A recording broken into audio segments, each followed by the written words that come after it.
Okay, hi. I'm Super Pope Lord of Cinder, aka Craig. I was asked to do this video. Well, to be honest, I said I was going to do this video a while back on the 13th of July. So sorry for not doing this sooner, but to be honest, I didn't get that many questions on it, and I thought that the Soot's Front Door video actually cleared up a lot more stuff and more concisely. However, considering it's the last day of the campaign, and I'm noticing a few questions on the comments board turn up, and uh, yeah, I thought I should address them, and I've been asked to address them. So yeah, that's what this is today. So first thing that I'm going to point out, because some people have been saying that they're not happy that no one outside of the creation side of Darkness Sabotage has played the game, reviewed the game, or done anything like that. So it's become very clear and obvious to me that I was not very um, coherent when I said beforehand that I am nothing to do with dethroned games. I, I yeah, I'm chatting with Des quite often now, but to be honest, the only reason that I know Des and was able to do the gameplay videos and stuff is because a few months back, just a little bit before the start of the Darkness Sabotage Kickstarter campaign, Des went onto the miniatures board gaming Arkham Horror to Zombicide, I think. Oh wait, Mbaz. So he went on there and said, "Is anyone in the Toronto area interested in filming a gameplay video?" At which point I saw this post, very eagerly typed in that yes, I'm very eager to do this, as I've seen stuff on the game pop up on Facebook, and I was very interested in it. And hey, a chance to play the game before it's out. So yeah, snapped up that opportunity. But that is how I am related to this. That is how I got into this campaign. I was not involved in creating any of the rules. I wasn't involved in any of the creations. All I am involved in is a couple of gameplay videos. Okay, so starting off, how easy is it to learn? You can see me in the videos. Okay. The first video wasn't exactly amazingly well done. We learned from, I learned from my mistakes and corrected a good chunk of them for the second video. So for the first, anyway, as you can see in that video, I know more or less what I'm doing. I'm able to play the game, and my wife is able to play the game. And the reason I bring up my wife is I am a gamer. I love playing computer games. I've got my D&D books right here. I run a game every Wednesday ish. um, I've got a nice collection downstairs in the basement, and my wife, she likes Catan. She enjoys these weird little cooking style games on her phone, and so is not really a board gamer. But when we were playing the game and Des explained the rules to us just before the video, she managed to, well, we both could figure out how to play it, how the rules went, and in all honesty, we were correcting Des on a couple of things that he forgot to do, such as, using keys to open doors or, actually moving his tokens when he got hit. But I think that's more him cheating than anything else. So yeah, it is. The rules are all there. The rules have never changed, never been changed from the initiation of the game. Like everyone who's been with the campaign since the beginning knows that the campaign had a bit of a lull, and there was a huge overhaul of stretch goals, add-ons. Um, the updates got a spiffing job done to it. Um, but all during this, none of the rules have been changed. Well, from what Des has told me, none of them has changed. The rules have been set down from the get go, and these rules are simple to learn. And I know that some people, for example, are querying the dice, the symbols on the dice, saying that they might not be so clear. within the, looking at the pictures on the campaign page, yes, they don't look overly clear. Sometimes they don't look well. They don't show themselves of how good they actually are. It's like any dice that isn't, the standard 6 dots. As soon as you know what the symbols mean, no problem. And it takes 10 seconds to learn the symbols, and then you just roll it, and they're so easy to read. You're seeing how I read it on the table. I roll the dice and go, right, that's 3 hits plus a range and a double damage on that one, or that one's an exploding damage. So with the dice, there are going to be a set of 3 dice for each pirate. Now, the reason there's 3 dice is each dice actually has a different number of faces on them. For example, one dice actually has a blank face; the other 2 do not. Another dice has a exploding hit on it, so you can re-roll that dice and do additional damage. So that's the reason why there's sets of those dice. Yeah, so that's the dice. Sorry, I've got the YouTube comments up here so I can just see what people are wanting.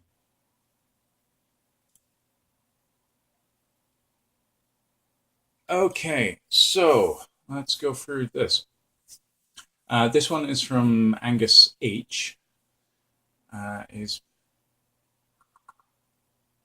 is kind of before the campaign page overhaul was done.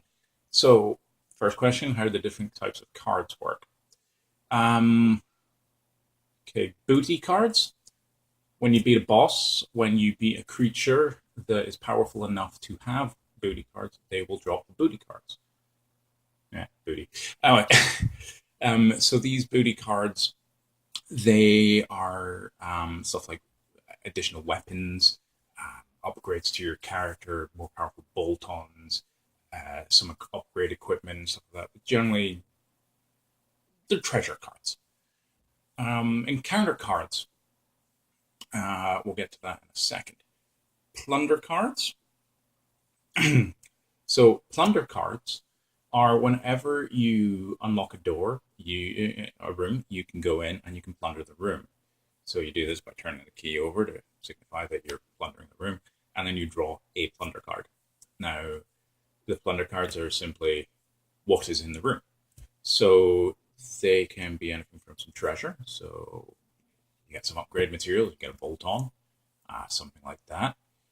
They can also be horrible things, such as encounter card.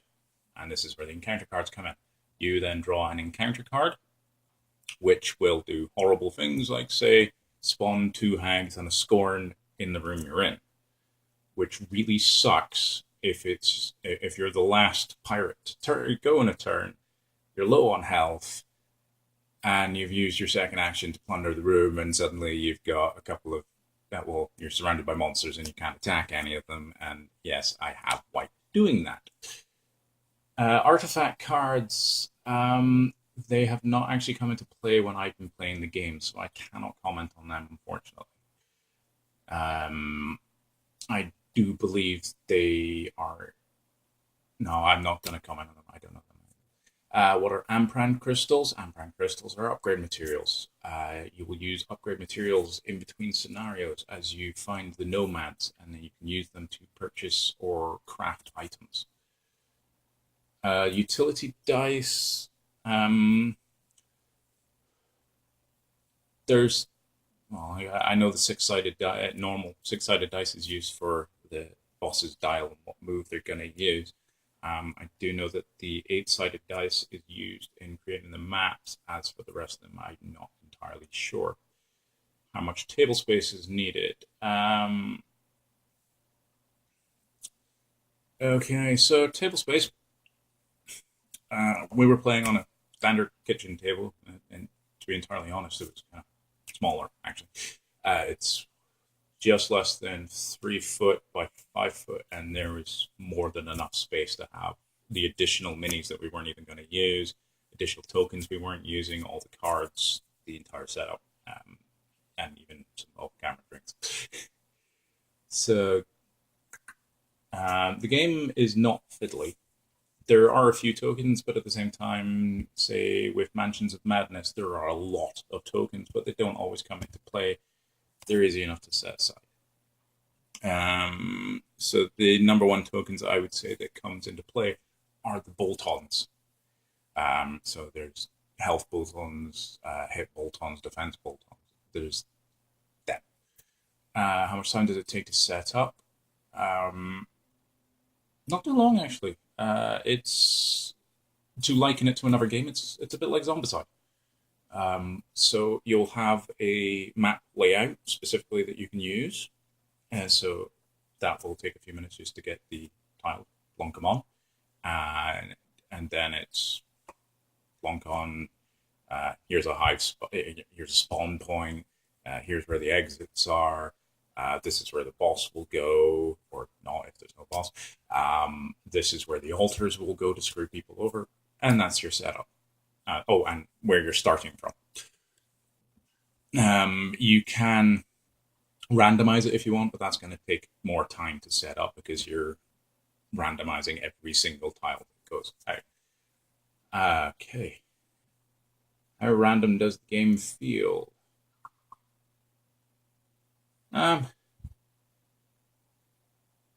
Yeah, it can feel semi-random at times because you're dealing with dice. Dice can be random, so it adds a little bit of a gambling effect. Mine paid off in Soot's front door because I started hacking away at my own health, just hoping that I could get enough oomph into there. Which, yeah, I rolled some hits, but I could have easily rolled some defense or something else, and then I would have not killed it as quickly as I did. But I'm a gung ho person. Yeah, there are random from what I've played. Again, this is just from my experience playing it. There is a bit of randomness with the traps. The encounters are they will randomly turn up when you plunder a room, and then you draw from another random deck, and it will tell you what is in there, and it could be anything from one monster to a lot of monsters. So this can be mitigated by planning a little bit better, knowing that this stuff is going to happen, well, potentially could happen, and trying to make it that you loot the rooms earlier on in the game, well, in the round, so that you're not stuck in a room where no one can come and help you. After that, does the game change at different player counts? Is it fun as a solo game?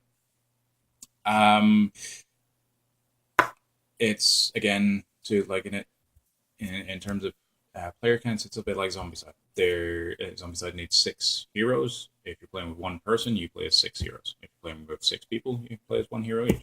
Same with this game. You are playing by yourself. You're going to use the 4 heroes. The 4 pirates. If you're playing with 8 players, use the 8 pirates. Should have said that. So there's going to be whatever the scenario asks for that number of pirates is how many maximum players there can be for that scenario, essentially, unless you convert it yourself a little bit, I believe, or there is that additional player one that can do different. So that's how that does. Okay, sorry about that. Camera kind of crapped out on me. So where were we? Right. Yes. What does the game feel like? Is it a war game? It is not a war game. It is nothing like Warhammer or any of those sort of games. Role-playing game, yes. As you're going through the scenarios, going through the campaign, you are going to level up. You're going to get better equipment. You're going to be able to craft items to help you out and advance your character. Dungeon crawl, yeah, it can be a bit of a dungeon crawl. You are going through, you're getting mindless mobs coming after you. So, yeah. You're looting rooms. So that's at the base there. Puzzle solver. Yes, it's also a problem solver. Like with the front door, the room rotates. There is, I know from what Des has told me, that there is a scenario where the tiles are set up like a maze and you're having to go through and rotate the rooms so that you can actually escape whilst being attacked. Yeah, so changes on the scenarios. Example, first video we did cannonball run, speed run. Run straight through to the end, try to get out of it as fast as possible. That one actually changes halfway through the scenario itself because you've got spawn points on the exits. And the thing with spawn points in Darkness Sabotage is once you kill all the monsters for that spawn point, they spawn again. And so when you're getting closer to the end and you got the monsters in front of you that you have to kill or take damage, you kill them and they instantly spawn back and you take damage and you can end up getting screwed over that way. So you have to be quite creative in that one. Yeah, so that's that bit there. Going back to some other things. Question I saw on the comment board about a local pickup. If you're in the Toronto area, I believe Daz has said that there will be a local pickup at Snakes and Lattes, which it's down in Dufferin, I believe. You can get there via subway, and it's very easy to get to. Plus, board game cafe. It's good fun there. Okay, so yeah, quick review. So starting off with the review again, I am random guy off street essentially that was roped in. Sorry, Shanghai. Sorry, volunteered to do the gameplay video and help out with that. That is my experience with the game. First time I saw the game was 10 minutes before we started recording the first video. So that's my experience with the video. So saying that, on the components, I cannot review the components as all I've seen are the prototypes. But what I will say with the prototypes is things such as the models are incredibly detailed. Even in the 3D quality that 3D printed quality that Des had, he bought the lowest quality just so he's got a prototype. But even then, they look incredible, and the tiny little details, especially on the monsters, are amazing, and you guys are gonna love them. I love them. Okay, but going on to the gameplay. There's two actions per turn. It can seem like that's not very many, considering it's almost like a three. Mansions of Madness has essentially free two movement and an action. However, this actually does play to the game's strengths a little bit because it makes the turns fairly short, so it keeps the game going at a fairly good lick. And it doesn't hold back the game as I thought it would when I first heard there was two actions. Like, that seems a little bit, surely it should be free. But no, it works extremely well. And there's actually bolt-ons and stuff that you can get that will give you additional action, such as an additional attack or an additional move, or those sort of things. The combat mechanic is quite good. The fact that you've got a choice between essentially a super shot, which is guaranteed to do this much damage to this much range to this much creatures, and also, they're quite often area of attack. Saying that, yeah, you can also just do a bulk standard attack and roll your dice, and that gets kind of amusing because you're at range. Well, your range is at 1, and the monster is at 3, and you're like, I can take that. Roll your dice and pray that you get some range, and then yes, you got the free range, but you didn't hit anything. So essentially, your big huge bullet went boop and fell off the front of the monster. So it creates some amusing little situations like that where you're hoping that you get the range, and then you gamble a little bit with it.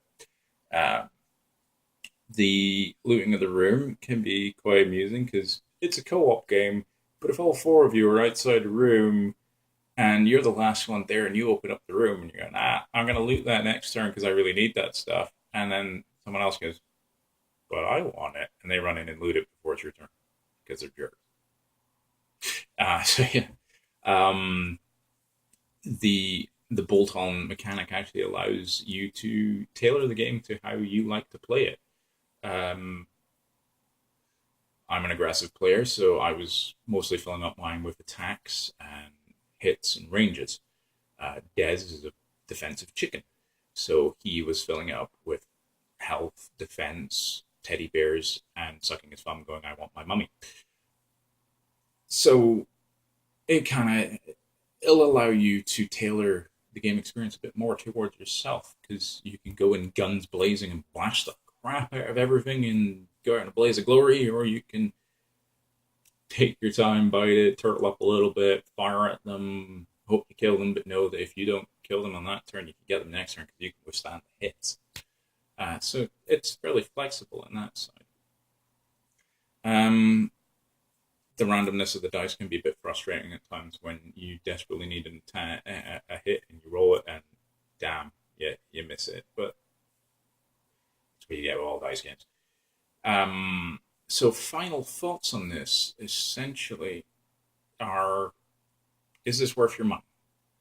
It is worth my money. My money is behind this.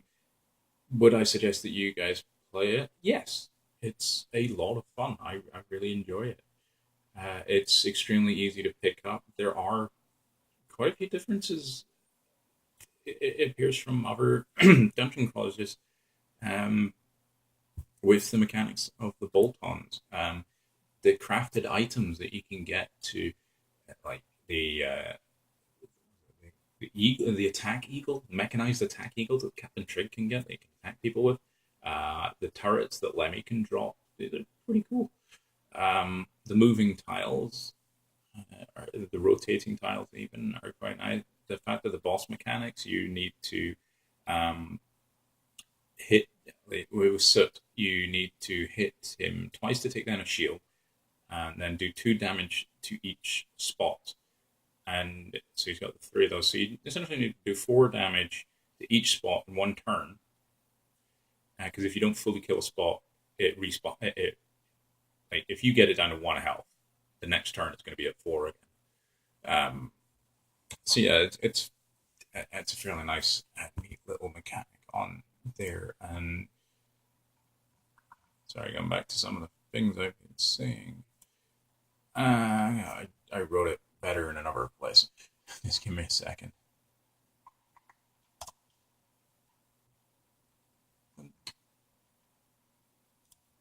So yeah. So there's those things. There's the puzzle scenarios. There is that fantastic little thing that you can use it as a choose your own adventure type thing, because you go through it and you've got 2 exits. So exit 2 takes you to scenario 3. Exit 1 takes you to scenario 2, for example. Yeah, I don't know exactly what that is, and that's quite neat. And also through the in between the missions, you've got the ability to go and find these nomadic strongholds, so you can make yourself stronger. But you found a stronghold, great. It's under attack. Balls, defend it. Great, you defended it. You shop away. You didn't defend it. Well, that nomadic stronghold's destroyed, and you're never getting to use that ever again. So, shit. So yeah, worth your money. Yes, it is worth your money. It is a good game. Remember, its prices are in Canadian dollars, which are not quite on par with the US dollars. So you're getting a lot of stuff for your money. And that's all I can say, is that I'm endorsing the crap out of this game, because I had a heck of a lot of fun playing it, and I think it is worth your money. And it's up to you guys to decide if you want to also join in, but I would highly recommend it. So that's all for now, and I will be floating around the comment section today, but I'm going to be out and about as well. So yeah, throw me any questions you want. Goodbye.